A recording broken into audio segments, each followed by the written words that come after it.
क्या होता है जब आपके किसी दोस्त को या किसी रिलेटिव को कोई पब्लिक अथॉरिटी या पुलिस उठा ले जाता है एंड आपको पता ही नहीं है कि वो पर्सन कहाँ पर है, क्या कर रहा है, क्यों उसको उठा ले गया। क्या होता है जब किसी भी गवर्नमेंट ऑफिसर अपने काम करने से इनकार कर दे, जो कि उनका ड्यूटी है, वो काम करना मैंडेटरी ड्यूटी था, उसको वो इनकार कर रहा है। क्या करेंगे आप तब? जब किसी लोअर कोर्ट किसी केस को हियरिंग कर रहा है, किसी केस को सुन रहा है, लेकिन उसके पास वो पावर ही नहीं है कि उस केस को वो डिसाइड कर पाए, आप क्या करेंगे? आपके पास रेमेडी क्या है? जब किसी कोर्ट ने कुछ भी डिसीजन दिया है but that is against the natural law, क्या करेंगे आप? अगर मान लो किसी भी पब्लिक ऑफिस, वहाँ पर आपका अपॉइंटमेंट था, लेकिन आप वहाँ पर जाकर डिस्कवर करते हैं कि आपके जगह पे कोई दूसरे पर्सन वहाँ पर बैठ गया है, वो काम कर रहा है, आपके पास क्या रेमेडी है? कॉन्स्टिट्यूशन ऑफ इंडिया क्या कहता है? ये सारे बातें आज हम जानेंगे इस वीडियो पे। Actually these are not hypothetical questions. The Constitution has given us 5 precise answers in the form of 5 writs. Now, ये रिट्स कहाँ पर मौजूद है? आर्टिकल 32 एंड आर्टिकल 226 पे। आर्टिकल 32 हमको पावर देता है कि हम सुप्रीम कोर्ट जा सकते हैं, whereas आर्टिकल 226 हमें पावर देता है कि हम हाई कोर्ट जा सकते हैं। देखो, पूरा कॉन्स्टिट्यूशन हमारे पास आ गया। पार्ट 3 में फंडामेंटल राइट्स हमारे पास आ गए, लेकिन इसको हम इन्फोर्स कैसे कराएंगे? ये आंसर है आर्टिकल 32 एंड 226। ये एक इन्फोर्समेंट राइट है। आर्टिकल 32 एक फंडामेंटल राइट भी है। इसीलिए डॉक्टर B.R. अम्बेडकर ने आर्टिकल 32 को the heart and soul of the constitution इस नाम से पुकारा है। इसमें से पहला है habeas corpus. The writ of habeas corpus means to produce the body. पहला क्वेश्चन हमारे पास क्या था? जब पुलिस या किसी भी अथॉरिटी ने आपका किसी दोस्त को उठा ले जाता है without any explanation and you don't know what that friend is, in that case you can go for habeas corpus. क्योंकि हीबियस कॉर्पस आप जब फाइल करेंगे तब उस अथॉरिटी को आंसर करना पड़ेगा कि उस डिटेन पर्सन को उसने किस लिए डिटेन किया है, कहाँ पर है वो। The authority must bring the detained person before the court and justify the detention. तो इसका यूज़ तब किया जाता है जब किसी भी पोर्शन में इलीगल अरेस्ट होता है या कस्टडी में लिया गया है without any legal basis. So in that case habeas corpus is very much useful. And the second question that was कि कोई भी पब्लिक ऑफिसर अगर कुछ काम करने के लिए आपको मना कर दे, जो उनका ड्यूटी था एक्चुअली, तो इस क्वेश्चन के आंसर है रिट ऑफ मैंडामस। क्योंकि मैंडामस का मतलब है to command.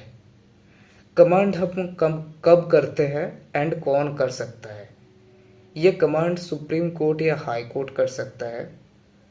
And supreme court and high court they are considered to be the higher courts, higher pedestal में रखा जाता है।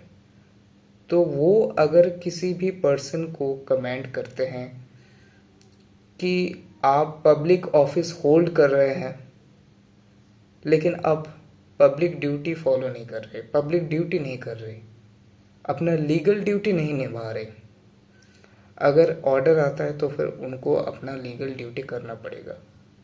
तो ये आपके पास एक रेमेडी है, रिट ऑफ मैंडेमस, ये फाइल करना पड़ेगा।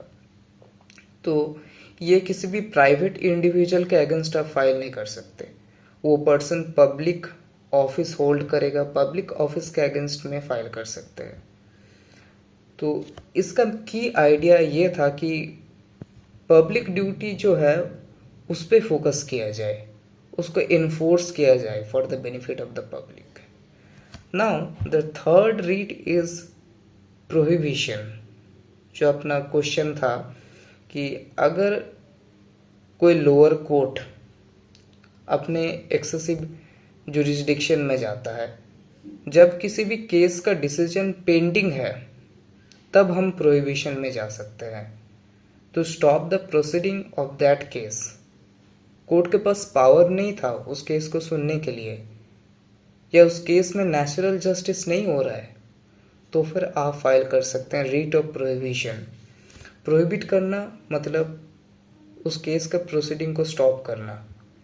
जो हायर कोर्ट है, जो हाई कोर्ट है, ये लोअर कोर्ट को एक ऑर्डर भेजता है by which the lower court is directed to stop the proceeding.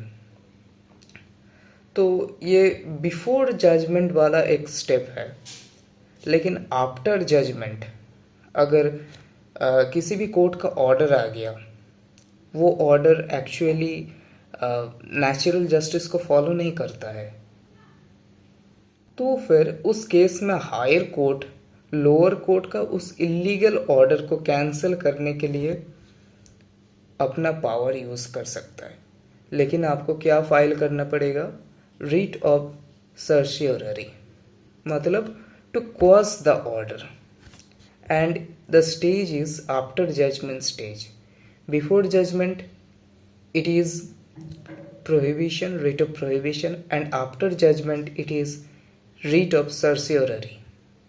Now the key idea is to remove the illegal decisions actually.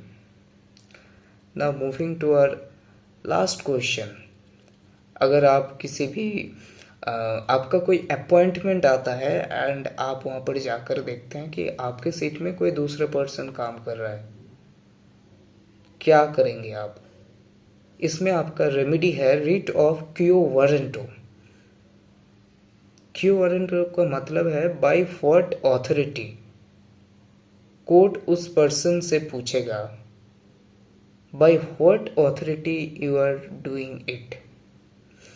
तो इस पे court ask the person to prove their legal right to hold that office. किसी भी public office को आप hold कर रहे हो तो होल्ड करने के लिए लीगल राइट रहना पड़ता है, क्योंकि किसी भी पर्सन जिसके पास एबिलिटी नहीं है उसको हम कोई भी पब्लिक ऑफिस नहीं दे सकते। तो फिर इस केस में अगर आपने क्यो वारंट फाइल किया जब वो पर्सन वो पब्लिक ऑफिस होल्ड कर रहा है उस टाइम पे, तो फिर आपका रिट कोर्ट सुनेगा एंड आपको आपका रेमेडी मिलेगा।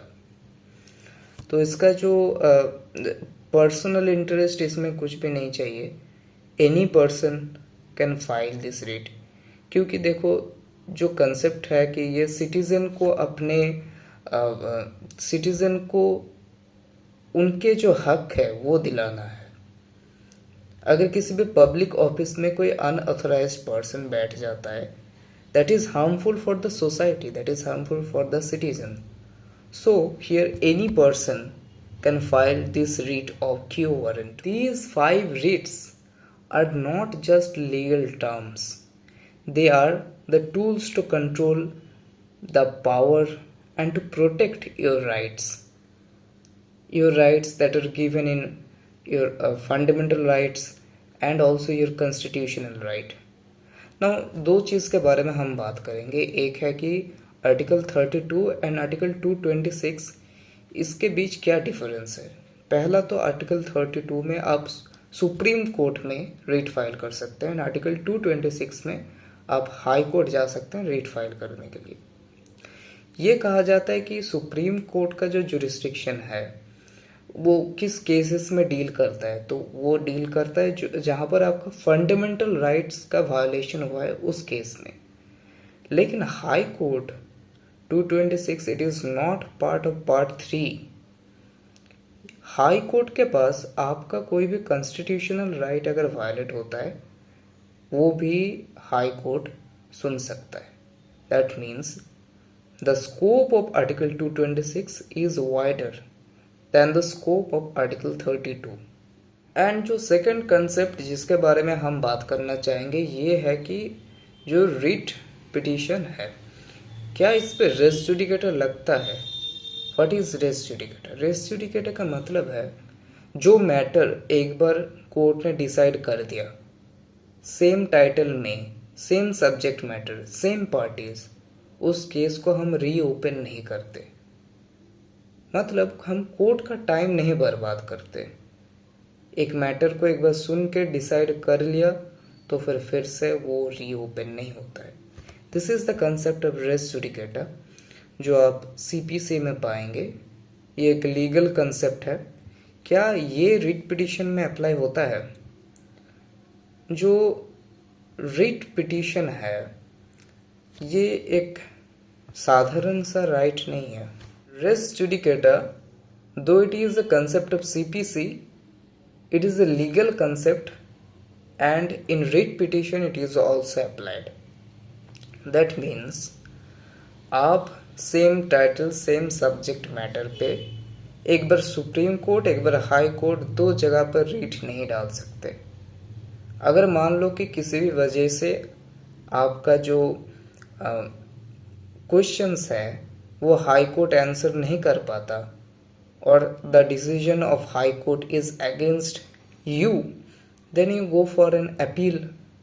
अपीलेट जुरिस्डिक्शन में सुप्रीम कोर्ट के पास जाओ, but you can not just file a new case in the supreme court. By way of appeal उस चेन को आप कंटिन्यू कर सकते हैं। Now there was a case Daryao versus state of UP. इस केस में ये हेल्ड हुआ कि सारे रिट्स पे हम रेस जुडिकेटा का कंसेप्ट अप्लाई करेंगे accept हीबियस corpus.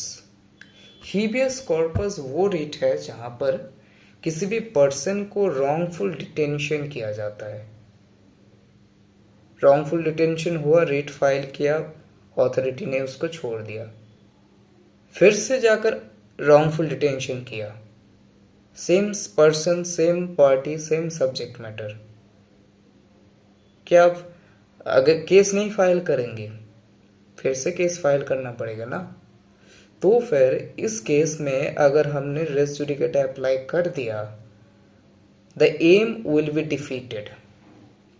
So in case of habeas corpus writ, res judicata is not applicable. In other cases, in other writs, it is applicable. So remember, whenever there is a misuse of power, the Constitution does not leave you helpless. It has given remedies. These 5 writs are 5 remedies which are in Article 32 and Article 226. Now, know your rights, because the Constitution always protects you. You have to understand and determine what legal way you are going to take. Thank you for seeing my video. Subscribe to this channel, like this video and share to your friends. Thank you so much again.